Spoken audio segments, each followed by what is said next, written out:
Howdy, y'all. So I know I've been gone for forever, which I'm really sorry about. I didn't intend to go on such a long hiatus, but life just kind of happened, and I didn't want to post a video, then not post a video for a couple weeks, then post, then not. I wanted to just sort of take a break until I knew my schedule was clear and that I could come back and start posting consistently and much more frequently than I was in the past. So I'm going to be posting a lot more than just once a week, hopefully twice a week, maybe even thrice a week. I don't know. I don't want to get too carried away, but bare minimum, I will be posting once a week. So stay tuned for that. But without further ado, let's get into today's topic, which is regarding a headline that I saw recently that is Fortnite related and pretty strange. And that is that a gym teacher was fired for playing Fortnite with his students. Now, when I first saw this headline, I immediately thought, okay, there has to be more to this story than just this teacher playing Fortnite with his students. There was probably some sort of other sketchy activity going along with this Fortnite playing, or maybe this was a teacher who has had a bad past and, this is just kind of the last straw. So let's see if there's more to the story or if it really is just about Fortnite. So the story starts off by saying, "Game over. A Brooklyn gym teacher with a case of Fortnite fever recruited teammates for the wildly popular video game in his own classroom until Department of Education found out and fired him." So far, right out of the gate, it sounds like a very cringy article, especially with that "game over" intro, but whatever, let's just continue. When Brett Belsky, 29, overheard some of his MS 890 students chatting about Xbox games in January 2018, he scrawled his online handle, The Belsky, on the board and offered to play a few matches of trendy third-person shooting game Fortnite with them if they did well in class. So, once again, seems pretty normal. Just seems like a teacher who has heard about something that's popular with kids and wants to engage his students in his classroom by using something that he knows is popular with them. So, seems pretty normal. Honestly, seems like a sign of a good teacher in my opinion. I mean, yes, it's a little cringy to play video games with your teacher, but at least this is a teacher who's trying to get his students engaged in his classroom. The only sort of questionable thing I would say so far is why on earth does he have a gamer tag with his last name in it? The Belsky? I mean, what the fuck? Who does that? I'm pretty sure that's a safety concern. I mean, you're not supposed to give out your name to strangers online, so that's a little questionable, but other than his whack-ass gamer tag, things seem pretty normal. So let's continue. As a teacher, you reach out the best you can. These kids talk about video games, Belsky said Monday. I said, if you can get this work done,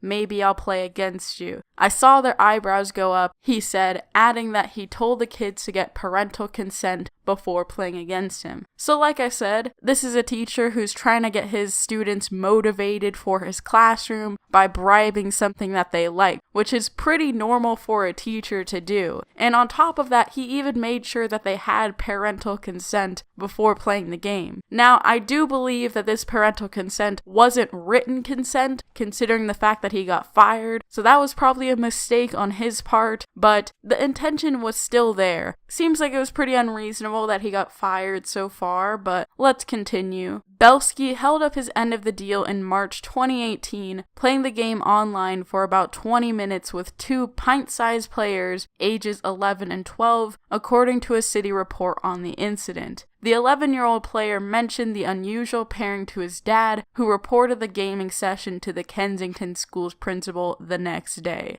Oh boy, so all it takes is one dumb kid who doesn't actually get parental consent and a dumb parent who doesn't actually know what's going on, because I'm assuming this parent probably doesn't even know what Fortnite is or has a very vague understanding of the game. So it's a little unfortunate that this parent kind of just jumped to conclusions. I mean, it's understandable though, because if I had a kid who was just playing games with his teacher, I would be a little sketched out. But if I heard more information about the situation, the reason that the teacher was doing it, and also the fact that there was another kid who was involved in the gaming session, my worries probably would have been quelled and I probably wouldn't have reacted like how this parent did. But I guess it's understandable why the parent did what he did. But what's not understandable is how this school, after investigating the situation, determined that a simple game of Fortnite is enough to fire a teacher. But let's continue reading. I never had a write-up in my 8 years of teaching, said Belsky, who was reassigned to a DOE rubber room in April pending the probe, and ultimately canned in the fall with a recommendation finding that he engaged in inappropriate internet conduct with the students. Now, this is kind of fucked up. This is a teacher who hasn't had any sort of priors, not a troublesome teacher whatsoever, and was shafted for a minuscule reason. And on top of that, he gets a recommendation that basically alludes to something that he didn't really do. I mean, from the sounds of it, engaged in inappropriate internet conduct sounds a lot more sinister than just playing a game of Fortnite with his students. It sounds pretty creepy, quite frankly. And if that's gonna be going to his future employers, that definitely fucks over his chances of getting another job. So it's pretty fucked up that he not only was fired from his job, but most likely won't be able to get another one because of what it says on his reason for termination. So yikes, this is kind of fucked up and kind of just sad that a teacher who hasn't had any problems is getting fired over basically a misunderstanding, I would say. Now, the rest of the article just goes on to say like the specific code of conduct that the teacher broke, which I get. I can understand if he was punished for doing this, like maybe a warning or a slap on the wrist, but to get fired without any warning for something so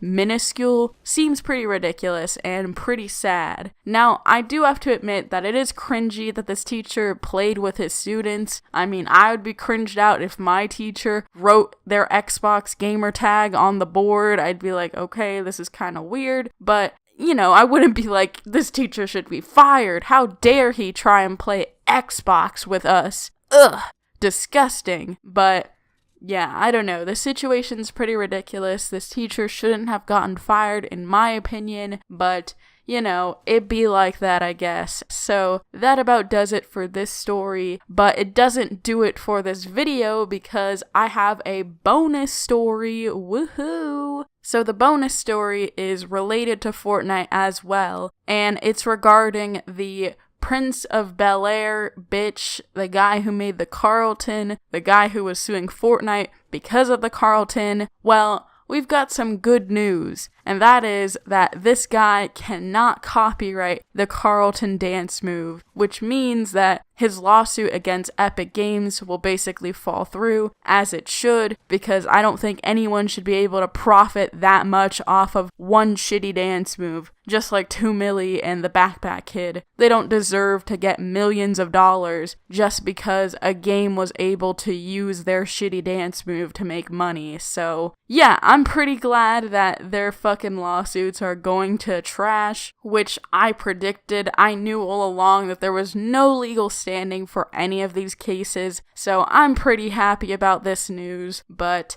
yeah, that about does it for this video. If you enjoyed it, make sure to leave a like, subscribe if you're new, and I'll see you all next time.